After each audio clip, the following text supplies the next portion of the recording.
Hello, my name is Eric Williams. Welcome to the latest Hangout on Air that we're going to have with our UCS Tech Talks. The topic today is going to be talking about our M-Series server platform. We're going to get in very deep and talk very technical about what our M-Series platform is, how it's made up, and we'll have our panel talk about the different features and functions of it. So I want to go ahead and introduce the panel that we have today. We'll start with Jim, if you can introduce yourself. Sure. I'm Jim Leach. I am a principal engineer in the UCS product management team. Yeah, thanks, Jim. We have Peter here as well. He's one of the early beta customers that we had. So, Peter, if you could introduce yourself. Hi, I'm Piotr, or Peter. I'm one of the customers that have taken part in the early field trials of the M-Series platform, and I'm happy to talk about my experience about that. Okay, and Steve? Yes, thanks, Eric. I'm Steve McQuerry. I'm a technical marketing engineer, primarily focused on M-Series platform as well. Okay, great. So we'll start off talking to you, Jim. I know that the M-Series platform is a new platform to Cisco, and it's designed for cloud-scale applications. Can you take a moment to explain what a cloud-scale application is and what customers can buy with? Absolutely. So first, I think it's important to understand that sort of the evolution of these applications and how they've come in and what the real difference is between what I would consider to be a mainstream enterprise application. Typically, in the past, we've had applications which have been mostly kind of run on either bare metal or virtualizable, but they're single-threaded or maybe cluster. But this new breed of app is sort of it has a whole slew of different requirements. I don't know that you can buy them necessarily. Most of these apps tend to be homegrown. And some of the aspects of them that make them unique are, they tend to be very fault tolerant inside the application, so they don't require all of the enterprise features of a single server. They tend to require multiple servers to run for the right level of performance, the right level of. It's really not an uptime discussion; it's more of a service level or performance discussion. But the application handles all of that. Fault tolerance, it handles all of the load balancing, if you will, and most of these applications tend to be more homegrown or adapted. They do have some very unique requirements that make them a little less, because of the scale. Efficiency is very key for these apps, so any inefficiencies tend to be magnified immediately. So some of the things that we do on a traditional server may not service these apps as well. Putting redundancy at every feature in every single box doesn't necessarily equate to a good building block for these types of applications. So unfortunately, most of these apps aren't off-the-shelf homegrown, aren't off the shelf. They're more homegrown. So it's hard to point to app A, B, and C, but these are very unique, and customers typically understand the need for the applications that they have already. And I think as we move forward, as they become more popular, they are going to become more of a part of the traditional enterprise and more of the, I think they'll become more of a part of a traditional data center as we move forward. Do you expect the cloud applications will make it a mainstream, or will this platform only be used by cloud providers?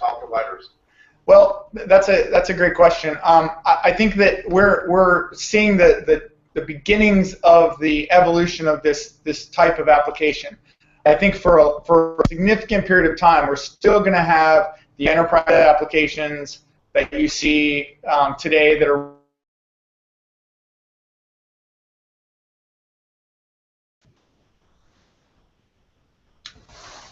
I think we lost Jim there, but yeah, Steve, I can go ahead and I can ask you that question as well, Steve. I know that Jim unfortunately dropped off, but Steve, what's your point of view?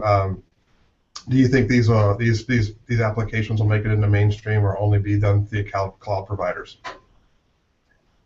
So I think some of the things that Jim was saying kind of resonates with the fact that a lot of these are homegrown. Looks like we're going to be getting back here now, but over a period of time, right?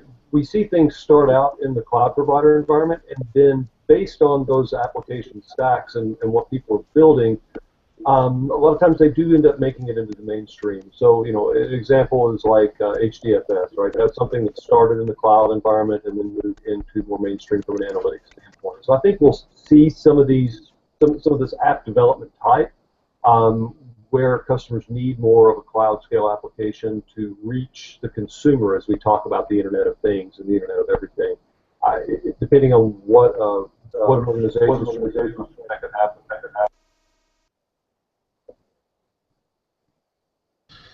Oh, great. I think Jim made it back here. So I'm curious, Jim. I know that one of the big elements of the M-Series is really disaggregating that server from like the PCI bus and such. What is server disaggregation, and really how does Cisco do that? Well, I mean that's another good question. I think it's similar to the same question that we get asked a lot, which is why is Cisco doing this, and why should I look at the Cisco approach? Why is it better than what you're seeing from other vendors? A lot of other vendors have taken the approach of let's shrink the server as much as we can, and we'll share power and cooling. Maybe we'll do some network aggregation inside of a chassis and try to really, I call it the incredible shrinking server. Try to shrink that server down as tiny as you can. Well, that doesn't necessarily fit the needs here. So the approach that Cisco took was through this disaggregation. And I think there's three main factors why Cisco UCS has taken a different approach that I think fits a little bit better. The first is that is disaggregation itself. Being able to focus not just on density, but focus on the efficiency across the board is a big key. If we were just focused on density, we'd make the smallest server we could, but I don't think that would really necessarily fit the bill. The second is this concept of system link technology. This is a Cisco innovation. It's a silicon-based innovation that only Cisco has that utilizes both standard PCI Express, but also highly leverages the Cisco VIC technology. So what that gives us the ability to do is to break down the server into individual subsystems. That is how we achieved A, the most efficiency, and B, the most flexibility in how we put those back together, right? Disaggregation is what we call it, but it's really the reaggregation where the magic happens, right? That's where we gain this benefit. So Steve's going to talk to you a lot more about how we present this to the application, but know that this underlying Cisco technology is able to separate the compute and memory, which is really the engine, from all the other subsystems, the disk subsystem, the power, the cooling, the management, the network. All of that can be separated, and then we can scale them individually based on the needs of the application. So that's another big area. But I think the third aspect is probably easily overlooked, which is that it's part of the UCS management environment. So all of the policy-based management, all of the open API goodness that you get with UCS Manager and UCS servers is going to be available via M-Series. That means that if you have an environment where you have both B and C series, but M-Series in another area of your data center, we're absolutely, it'll be a familiar, the same policy-based way that we architect the system so that they're easily managed, they're easily provisioned. The concept of service profiles and the API give us that benefit. So making sure that it's still part of the UCS management environment is a key. It leverages the existing VIC technology. It's proven, the fabric interconnects, and UCS Manager itself. So those things, I think, are what make it unique and really what disaggregation is all about, how we did it for the customer, for the application, and for those results. So it's really managing the M-Series server the same way we manage a blade and a rack server. It's managed with the same software itself, and all of those elements are basically exactly the same. So is there any differences in how you manage it? Is that management model paradigm exactly the same, or or how does those things differ between managing the modular series compared to the our blade and rack mount offerings? It's very similar. It uses the same, like I said, the same VIC technology, the same UCS management technology. I know Steve's demos are going to show you some of the specifics of how you manipulate the different elements within the management environment, but we can take advantage of the same tools. So UCS Manager, UCS Central gives us the scale that we need, and at the same time, we still have the programmatic ability to provision servers with service profiles and to do that sort of management functionality. We also have the same open API, so we work with third-party apps management environments. We interface with things like OpenStack very well, through the same way that we did with the B and C series. This means that a customer gets to choose the hardware that fits their application and fills their needs and is the most efficient way to provision their applications without having to choose between management environments or jump between, like some vendors take an approach of, well, this product should be managed outside of the standard environment. We think the UCS management environment should be all-encompassing, and that familiarity is going to help the customer with deployments, management, and ongoing operations of these devices. Well, thanks a lot, Jim. I think that was a really good understanding of kind of why we did what we did, and the real test, in my point of view, is really looking at how a customer might use that. Today, we're fortunate to have Piotr was one of our early adopters or early beta testers of this particular platform, and I'd like to get a little bit of visibility in how you were using it, Piotr. I know you were an early tester. Can you tell us a little bit about why you were interested in the UCS M-Series servers and how you're planning to use it? Sure. Yeah. So obviously, we're not a traditional enterprise shop. We are a company that provides online services on a cloud scale. We traditionally run a lot of bare metal systems. We've got some VMs that we use mostly for development and admin purposes. But we've found this huge gap in between the performance and scalability of bare metal systems and VMs, where basically no matter how big we make the VMs, no matter how small we buy the physical systems, there's this quite a big gap that needs to be addressed. So we found the M-Series as an interesting idea to kind of bridge that gap.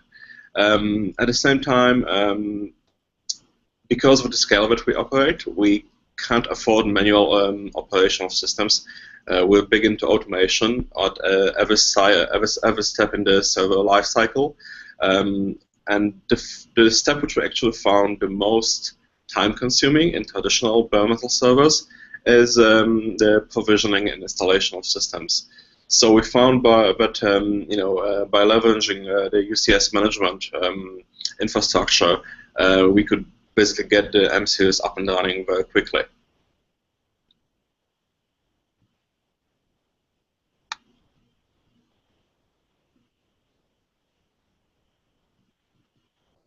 Did we lose Eric? No, it's from your application point of view, do you view your application meets the description of a cloud application that Jim was talking about before? Definitely. I mean, we were doing cloud scale applications before that became a thing. So the entire architecture is very different from a traditional enterprise one. It's mostly based on the idea of scale out rather than scale up. So we've got, while we still have the multiple application tiers that are familiar to most enterprise customers, with a front end or proxy servers, with some middle tier application business logic servers, and then a database or storage persistence tier. All of those can be scaled independently and are based on the idea of deploying multiple redundant systems. So the server clusters that we deploy are anything anywhere from a few to a few dozen, or sometimes a few hundred machines each at each of the tiers, and it varies hugely, mostly according to the demands of the application, the particular instance which is serving a particular use case. While the overall architecture remains the same, the actual server numbers and the capacities are vastly different. So, having M-Series and being able to utilize it in conjunction with the B and C series and other hardware just provides us another point on the hardware capability spectrum to let us meet some of the requirements. Since you had an opportunity to really see this product, at a very early stage in development, I'm curious of your opinion of, what was your experience? How well did it perform? I'd be curious to get your viewpoint.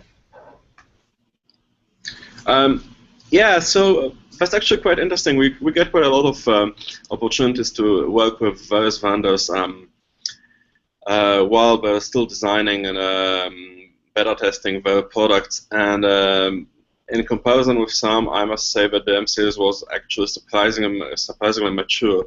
It definitely had some rough edges.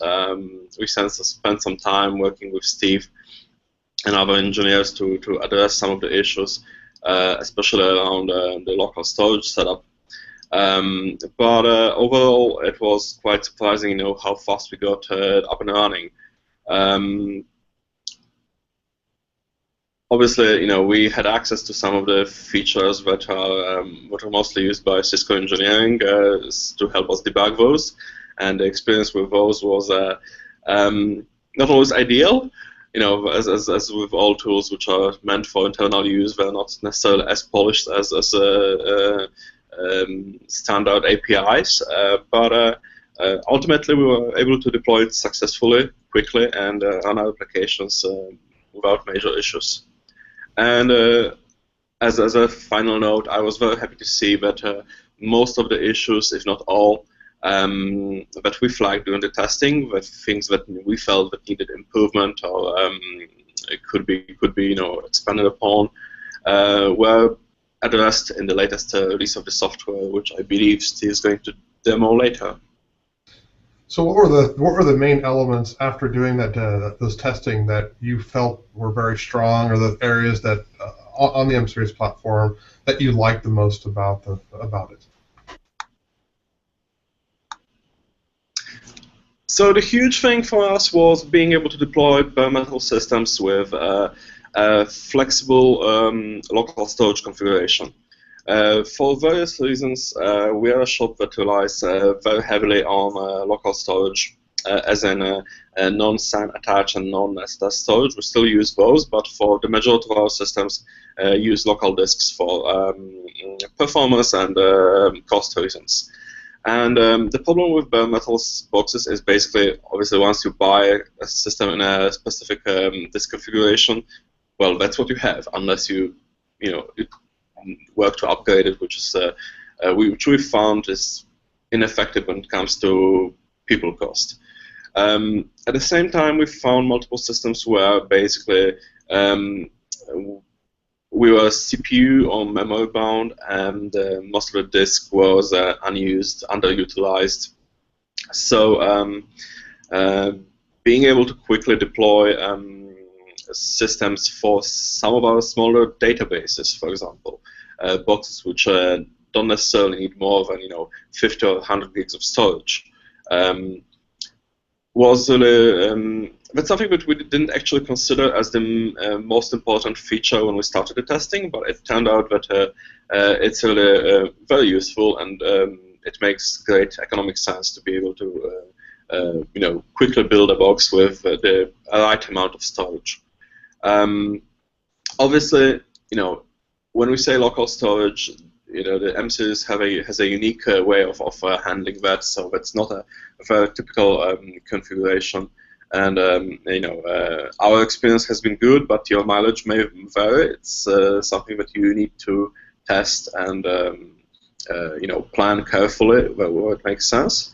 But for us, the performance was more than acceptable. It was as I said, it's a great middle ground between traditional, full-blown bare metal servers with local disks, and on one hand, and VMs on the other hand.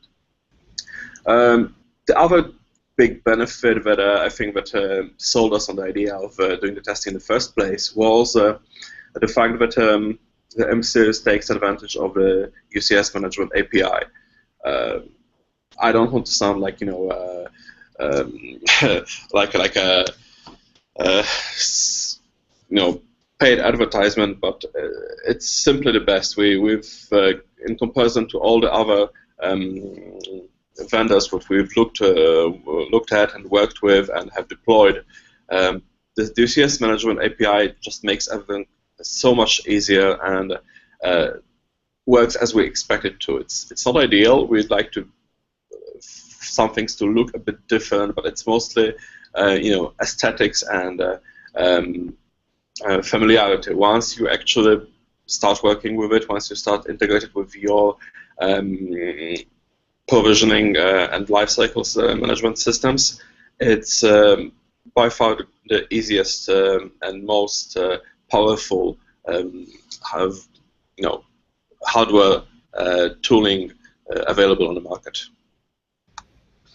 That's awesome to hear. That I know a lot of people think the same way about managing their servers with UCS Manager, and the API is definitely a strong suit in my opinion as well. What are some of the areas that you felt needed some work, or what are the areas that you struggled in managing the servers with M-Series? So as I mentioned, there weren't actually too many of those. We were surprised how fast it was to get up and running with the M-Series. The one thing which I think that we gave us the most issues was the whole area of local virtualized storage configuration. In the early field testing edition that we had, not all of the M-Series features were properly exposed using the UCS manager. So some of the operations involved, some accessing the M-Series chassis via the engineering debug APIs, and that made for a more convoluted approach. It wasn't as straightforward and as easy to automate as we'd like, and I think that most of those features were actually fixed based on our feedback.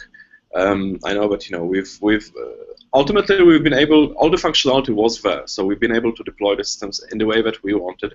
It just took a bit longer because we had to, some of the steps had to be manual as opposed to the full policy-driven approach that's the best practices ways of deploying systems. Well, thanks a lot, Peter. I appreciate your insight and your view and to your experience of being an early beta tester of that hardware. I think it's time to switch gears, and I'd like to switch over to Steve, and we'll look a little bit more about the actual architecture itself. And Steve, would you mind taking some time to explain the architecture a little bit more in depth? Let's talk a little bit about what the system link technology is and what's it look like really under the covers. Sure, Eric, I'd be happy to. So first of all, I would like to thank Piotr again for all of his patience and understanding and everything he did during the early field trials, because we were very rough at that point in time, as he pointed out, and we'll talk about some of that as we look at it. But it's interesting that he mentioned, the fact that some of the challenges were with the shared local storage, because that's really one of the newer elements of what M-Series brings to the plate. So I want to take just a minute here. I don't want to inundate us with a bunch of slides or anything, but I would like to take a minute just to kind of look at the overall architecture of the system here. So, this is kind of a basic, very, very basic block diagram of the system architecture. And as Jim talked about the disaggregation and reaggregation of the actual platform, what we did, as he mentioned, is we pulled out the important components of the compute resources. So in this platform, as we'll take a look at it here after a while, there's a chassis, and in the front of the chassis we have cartridges. So a cartridge will contain a compute node or multiple compute nodes depending on the type of cartridge, and that compute node is simply a processor, memory, and PCIe lanes to the mid plane. Right? So the mid plane provides power as well as standard PCIe connectivity to that system link technology. So it's that system link technology where we implement essentially PCIe physical functions, just like we did in the VIC, or like we do in the VIC, in our first, second, third generation hardware in UCS D and C-Series. But there we instantiated, physical functions, PCIe physical functions of HVAs and Ethernet interfaces, NICs, so the VNIC and the VHVA. Here we're also instantiating a virtual controller. So it's essentially a SCSI controller that each cartridge gets that's built on the system link technology.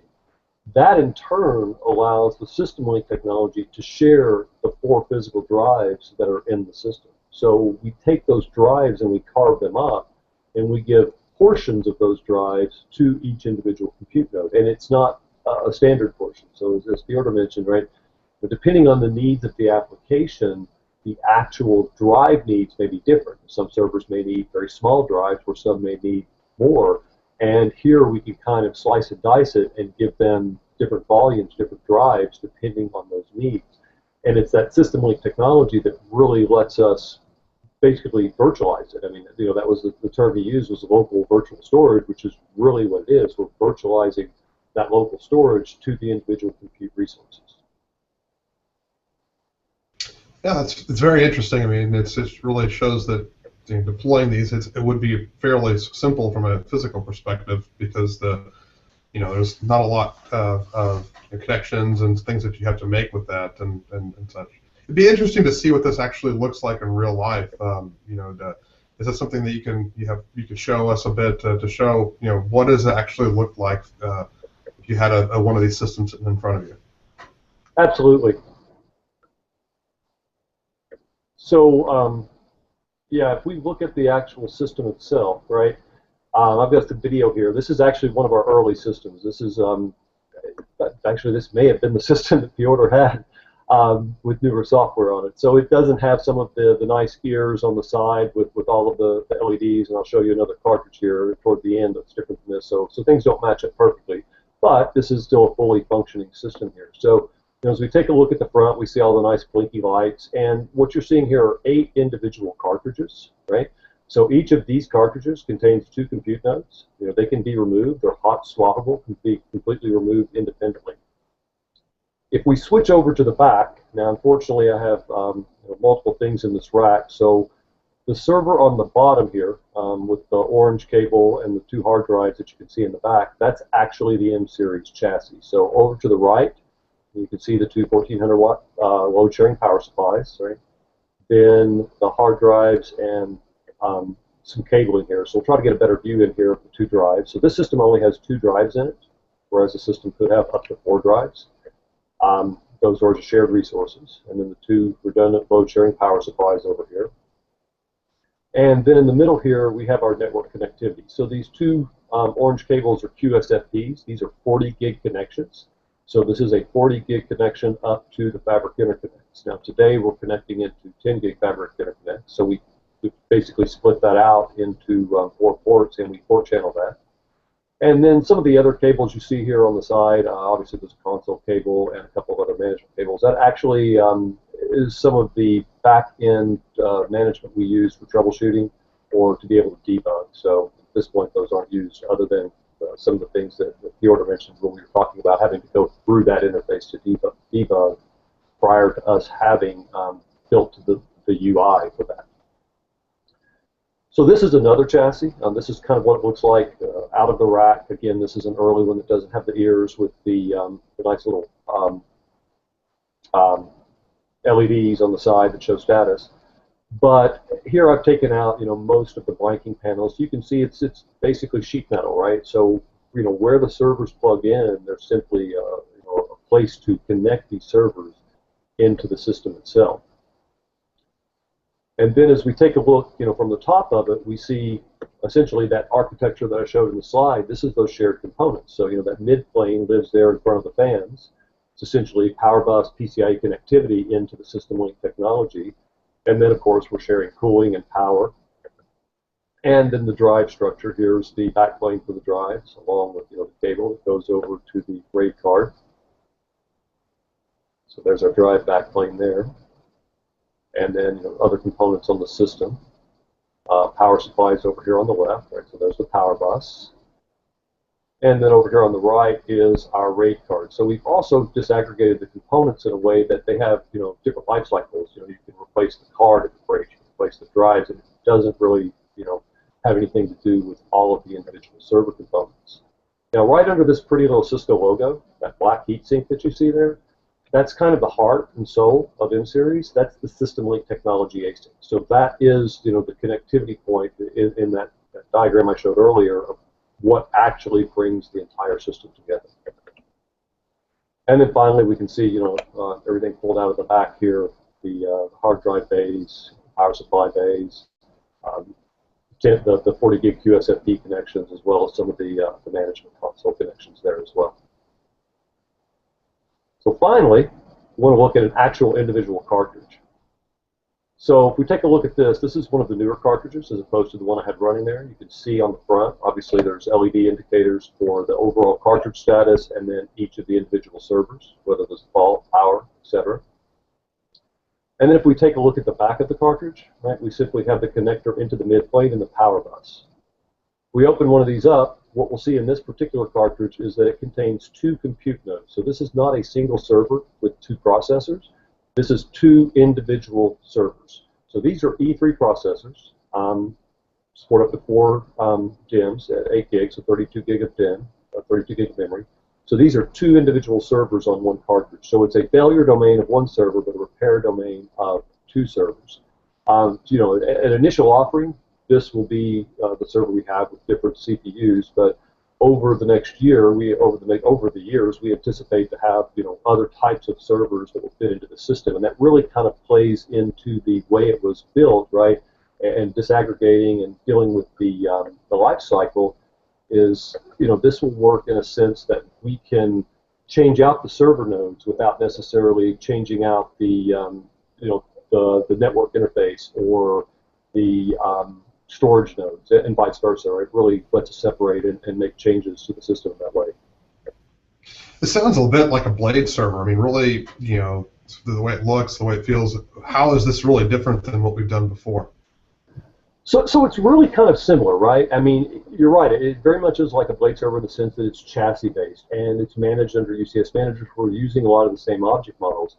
And as Jim mentioned, it's based on this VIC technology. So when we built, the VIC, and I talked a little bit about the fact that it's a PCI physical function, right? We're instantiating standard PCI physical functions as HBAs and network interface cards on our original VIC technology. And there we talked about, convergence. It was all about a converged infrastructure where we converged Ethernet, management, and fiber channel over a single wire. Well, here we're taking that convergence one step further, right? We're separating it from the wire, and we're taking it to the PCIe device out to the actual cartridge, and we're adding that instantiation of a storage controller. So, all standards-based, and it's that other element, an additional element that we're building into that converged infrastructure of some converged, virtualized local storage. And here it's contained within the chassis. So it's almost like it's a hybrid between a rack server with local storage and a blade server that may use the SAN in some ways. Exactly, and that's an analogy I use a lot, and I think Piotr even kind of alluded to that as well. Is that it fits this middle ground? It's in his analogy, it's not really a a full rack server, but it's not really a virtual server. And for us, it's not really a full rack server, and it's not a blade server either. Blade servers, it's usually about density, but you still have a lot of local elements, or you might want to do SAN if you don't want to have the local storage, to have that. Wow, the word just left my brain there, Eric. Statelessness. There's the word. That's the word I was looking for. To have that statelessness within that blade server, right? But when you've got a rack server, you've always got that state because you've got the hard drive. And even as Jim mentioned, as you shrink the server from a density standpoint, a lot of those incredible shrinking servers still have physical hard drives on the servers. So that state is always there. It is kind of a great merge because we do have the local storage that Peter mentioned that they really like to have for performance or to be able to slice and dice it. We've made it so that it's not a fixed storage size, so different servers can take advantage of different types of storage. And then we pulled that state of it being part of the server. So within the chassis, all of those server nodes can see that particular storage version. So it's really kind of a nice hybrid between that. And of course, the elements that make us or give us the ability to do that, again, are that system link technology and then that management interface to be able to instantiate and control how we present that to the end device. So does that mean we're introducing yet another component to the management paradigm? Do we have to introduce other type of profiling capabilities like chassis profiling? In this case, how does that really work, and how does it change the current management paradigm that we've introduced in the past 5-6 years with blades and racks? So you would think so, right? I mean, you look at this as a whole new platform. It's got this local storage element. How are we going to deal with managing that? And there's some really interesting things happening right now, and this is going to be one of the first platforms that we start to see this in this concept of local storage. Now, you mentioned the chassis, right? And as you look at it, you would think, okay, now I've got to build some policy for this chassis. The chassis is going to be pretty much transparent from the object-based management standpoint, right? We're still very, very dependent on service profiles. So when I talk to someone about UCS Manager for the first time, and I go, okay, everything you know about a server, tell me what it is. And they start talking about the power supplies and the cards, and I'm like, okay, that's not what a server is in UCS. A server is the service profile. What you just described is a resource, right? We'll consume resources in a service profile.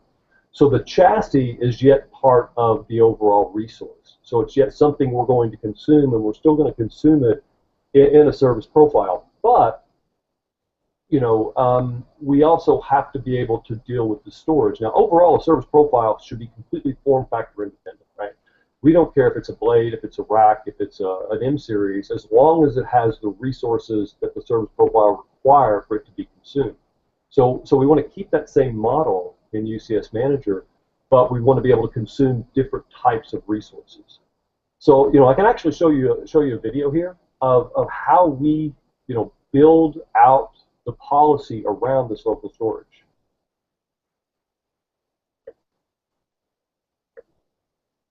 Too many buttons to push. Sorry.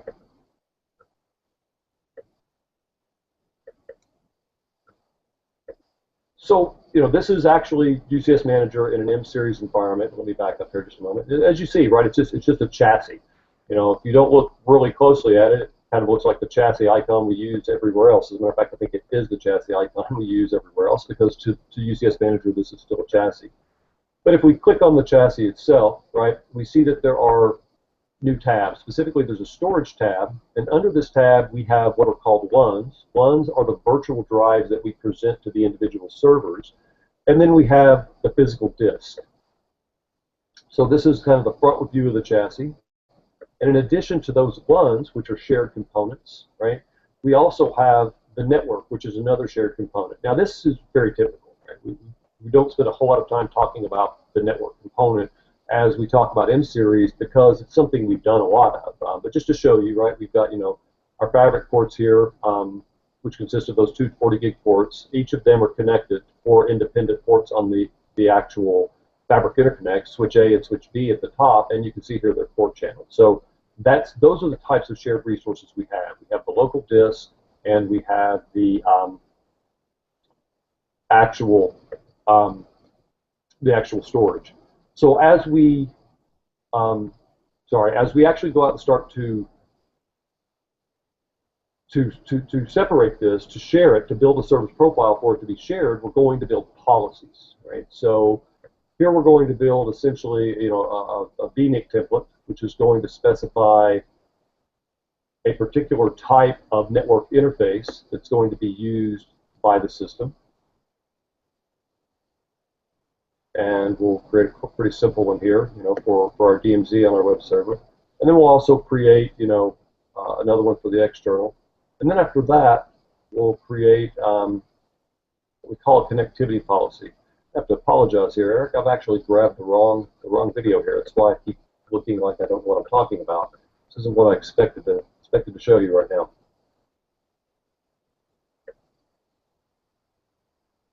Just a second here.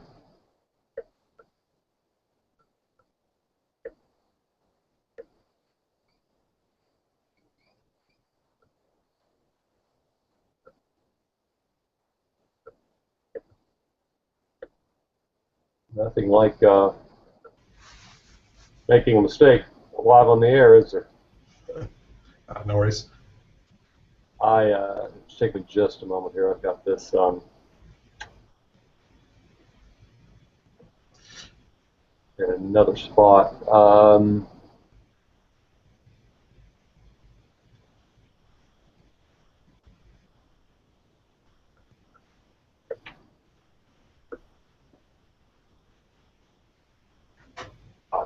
I know what I did with it. Okay.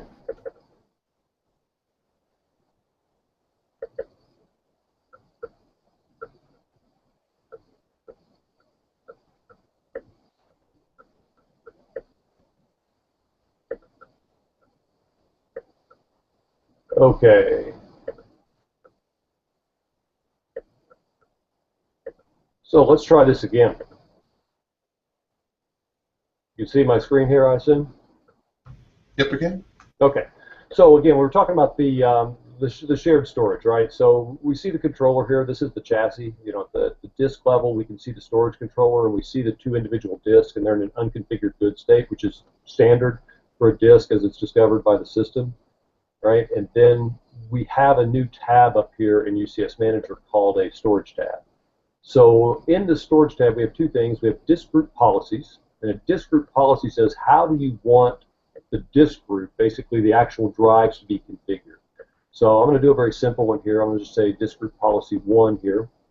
And I'm going to make this a RAID 0 volume. So it's a single disk RAID 0 volume, which seems a little strange, but we need to create that volume so that we can split it into smaller disks that we present, smaller virtual drives on the overall volume. I could also choose a RAID 1 between 2, or RAID 5 between 3, RAID 0 between multiples if I wanted to. So I can specify the specific disk.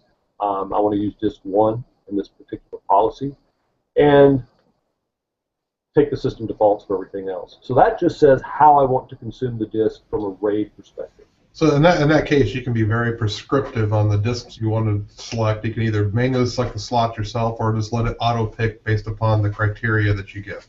Absolutely, and I can even change my strip size, my read policies, write cache policies, and these are write back cache capable controllers as well. So it does give us a little bit of a performance boost. So after I create those policies, I then have to create what we call a storage profile. Now, this is some of the stuff that when we did this with Piotr earlier, right? Some of these elements weren't here, so we had to do things in a different way. But now that it's in the UI, it's part of the object model, and it's part of something that's in the API that we can actually access directly.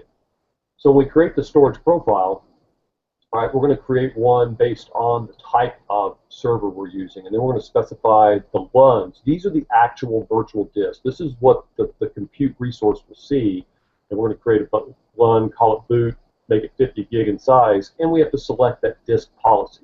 So this specifies what we present, and we can create multiple LUNs, but how many drives does that server see, and what resources on that shared infrastructure are we using?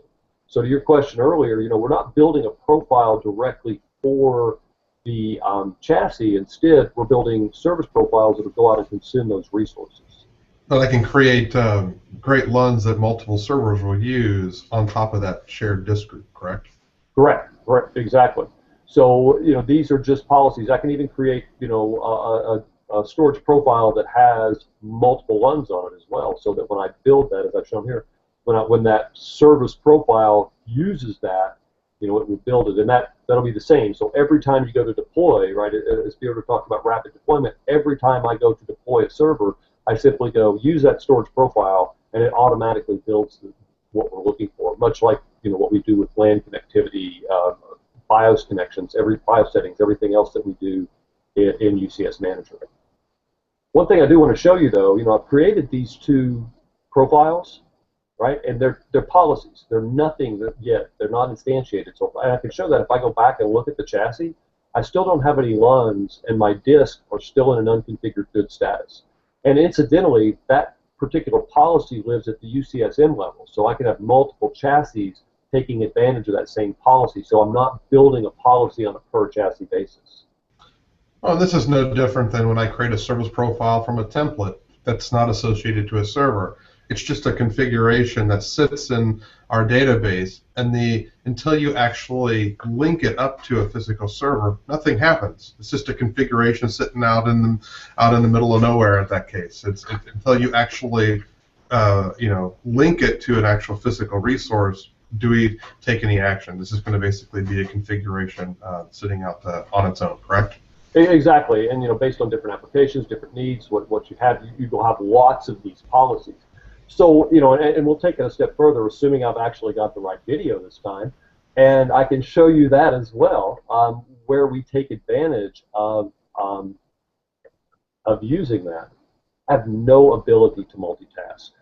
I cannot talk and look at something at the same time. That's really sad. There should be a class on that somewhere.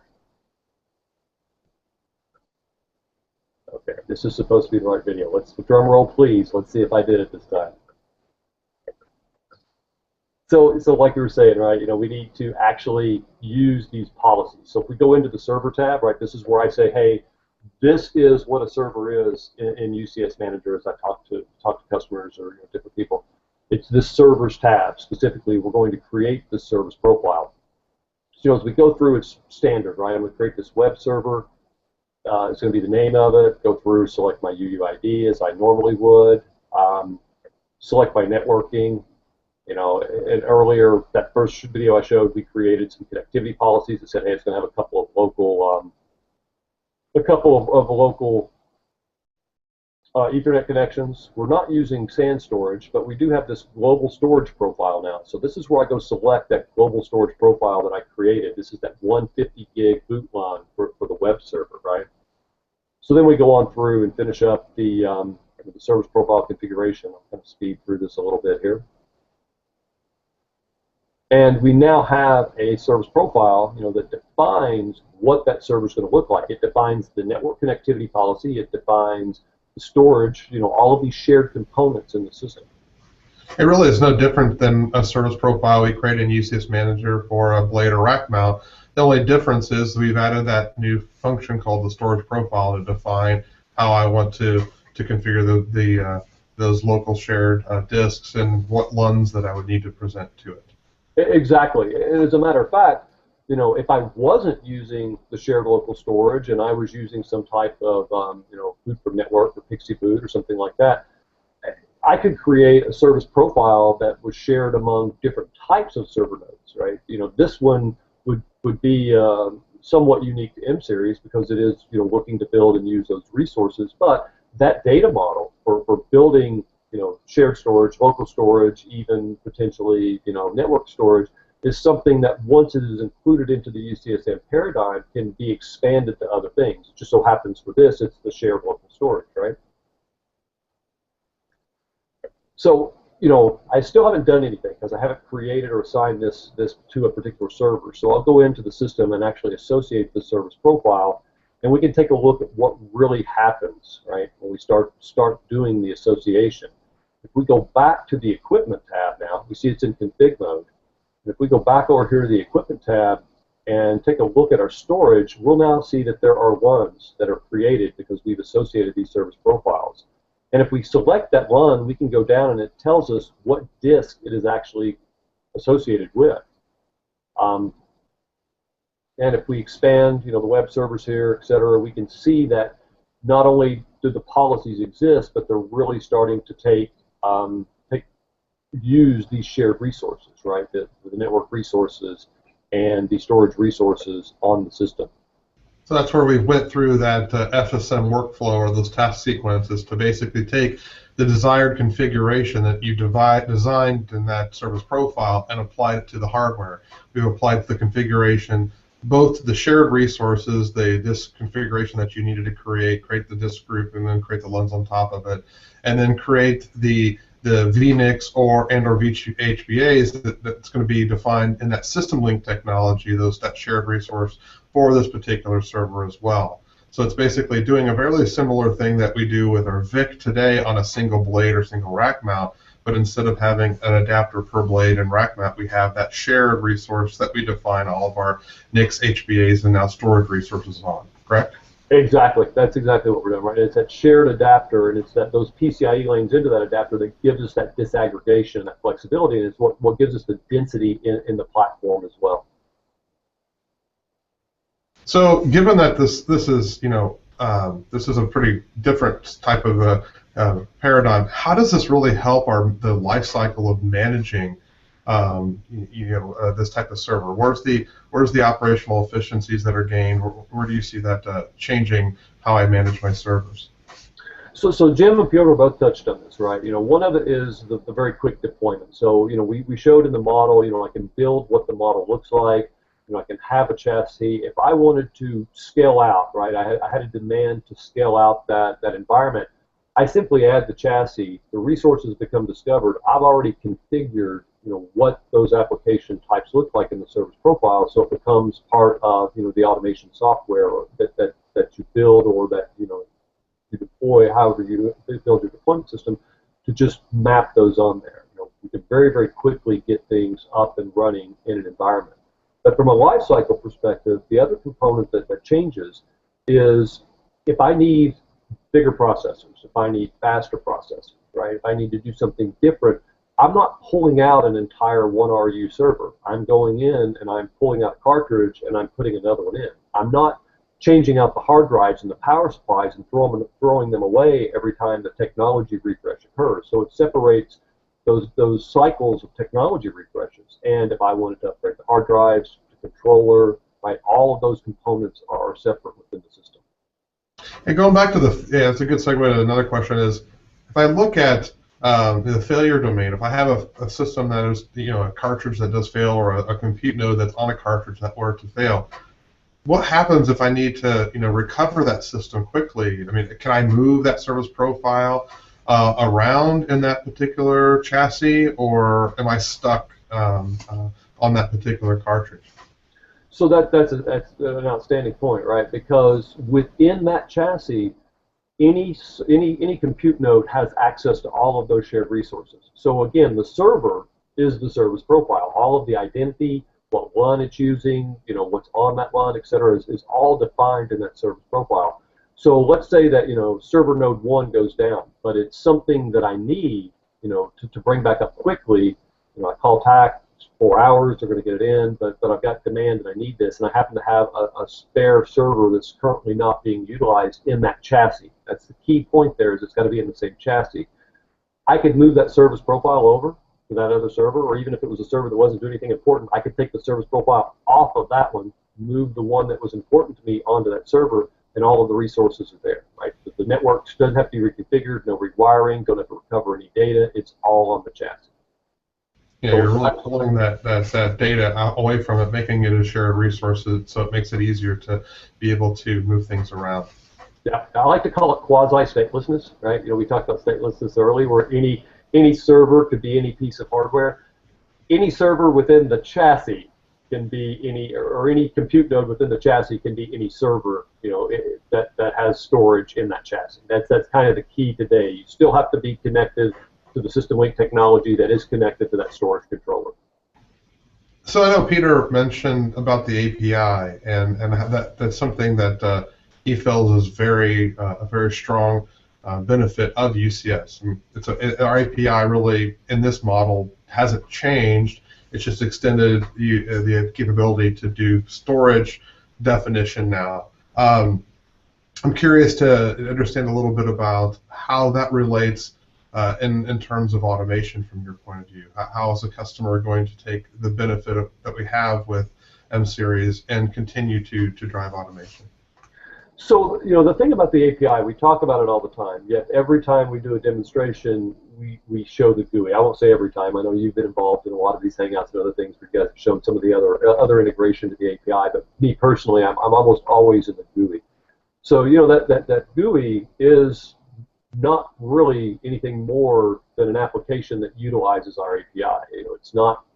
It just takes advantage of the XML calls to configure these objects. So everything we did, in creating that service profile, defining those loans, those are basically managed objects, in the data management tree. So the XML can be, executed. So, if you've got a script, like, in customers like Piotr's case and other ones, where they bring a new resource in and they have to, identify the resource, load an operating system on the resource, get it built into the network infrastructure.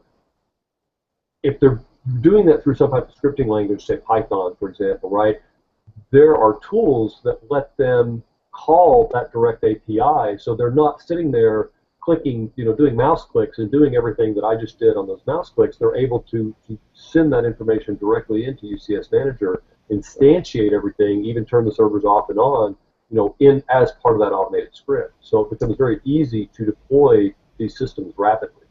UCS in that case becomes a cog in a greater machine of an automation, where I need to do automation, in UCS, but I also need to automate the elements of deploying my application that isn't really part of the element manager that is UCS M. And so that really becomes where UCS is just an element in a greater terms of platform automation for a customer. Exactly, right. It's another piece of the overall infrastructure. So I'm curious, we've talked a lot about this and how, the M-Series deals with this. What causes this, why couldn't I do all of this with the rack servers that UCS's manager manages today as well? So you could, right? And that goes back to the point of what is a cloud scale application, what are the needs? So, as a customer or anyone looks at the server, right, they're going to look at it and go, okay, these are E3 processors, it's 32 gig of RAM. That's not what I need, right? And that's just the point. Depends on the need of the application. But as Jim and Piotr both pointed out, there's a gap, right? There's a point where the rack server is a little bit excessive for the application, and virtualization has done a great job of being able to give us good economies of scale for those big rack servers, but that may not necessarily meet the needs of the performance of the application. So what's that middle ground, right? Where do we find, a nice server that fits that place where we need a bare metal server, but we don't need the Cadillac of bare metal servers, right? We need something that's a middle ground. And today this is obviously E3s, but it could morph into something else. But there'll always be a denser server plane, meaning that they'll have a smaller type of footprint than your traditional server, because they're designed to fit this middle ground of the application. And cloud scale applications are typically looking for that, right? They're looking for a bare metal server that meets a certain profile of the application and the application performance. So if I start looking at doing deployments with M-Series, is this something that can we do a mix and match of blades, racks, and M-Series in a particular pod, or how does that deployment methodology look? So at initial ship, right, it will be an M-Series pod alone. So the M-Series will require their own fabric interconnects, and they won't be mixed with the B and C series. Now, as part of Unified Computing System, right, it was designed to be a system. And the idea is, to your point about using rack servers, earlier, even a scale-out application is going to need some more robust servers. It may need some racks and blades. So we will integrate all of these systems together. It's just that right now, a lot of customers who are interested are looking at some larger scale, kind of separate environments for this. I think, correct me if I'm wrong here, I think they would like to see more of a merge between them, and maybe some more robust systems in there as well. So we understand that, and we're getting there. In order to get this to market, we made the choice early on to say, okay, at initial ship, we're only going to do M-Series, but long term, we will mix E-Series, C-Series, and M-Series into a single domain. So I think one of the last questions I want to ask is around, we talked about scale-out apps, and generally I know that the M-Series domain can support 320 nodes, so basically 20 chassis of M-Series M-Series cartridges, so 320 nodes. You think about a scale-out app, you probably want to scale out even larger than that. What type of management paradigm would someone introduce to want to do a larger scale management of of an environment that's larger than that 320 capacity?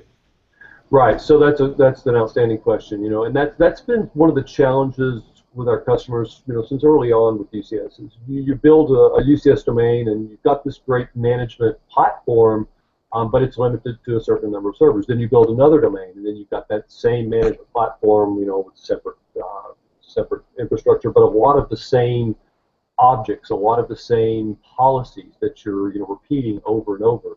So a couple of years ago we introduced UCS Central, right? And Central is I don't want to use the term manager of managers because it's overused, right? But it is a hierarchical management system that takes advantage of the object-based management and the API interface, the XML API interface, to let you have a centralized repository for all of these policies and the software and everything that you want to manage on the individual domains. So M-Series will be managed under Central. So as you expand, right, you simply push those policies out. You join the central domain, join the central environment, and you push those policies out to the individual domain. So it's really a create once and then just replicate. So it really helps with that scale-out capability. Yeah, instead of having to, every domain that I do, I have to replicate my administrative settings, my policies, and my service profile templates, unique templates, PHP templates, and now storage profiles. I can create all of that once, create the template at a very high level, and then as I scale out from one domain, 2 domains to 10 or 20 or how many ever domains they're going to scale to, that is a very consistent deployment methodology that allows me to really scale out to the thousands of servers being managed as one unified pod in that case. I mean, yes, it's still managed, the segmented network-wise, but at least the management plane has grown out much higher. My point of view, I view UCS Central as a natural extension of Manager. I don't really view it as a separate product. You view it as it's the same DNA, the same policies, the same way we manage. It's just managed at a scale that will be increased past one pod. So. Exactly. Well, again, I want to thank everyone on the panel. I want to thank Jim. I want to thank Peter and Steve. I want to thank everyone that's watched this live as well. We'll watch it, after it's been posted to YouTube. If you have any questions, I recommend for people to go to communities.cisco.com and /UCS and ask questions there. Myself, Steve, and others can answer any questions that you may or may not have. Again, I want to thank the panel, and I want to thank everyone that has had a chance to watch.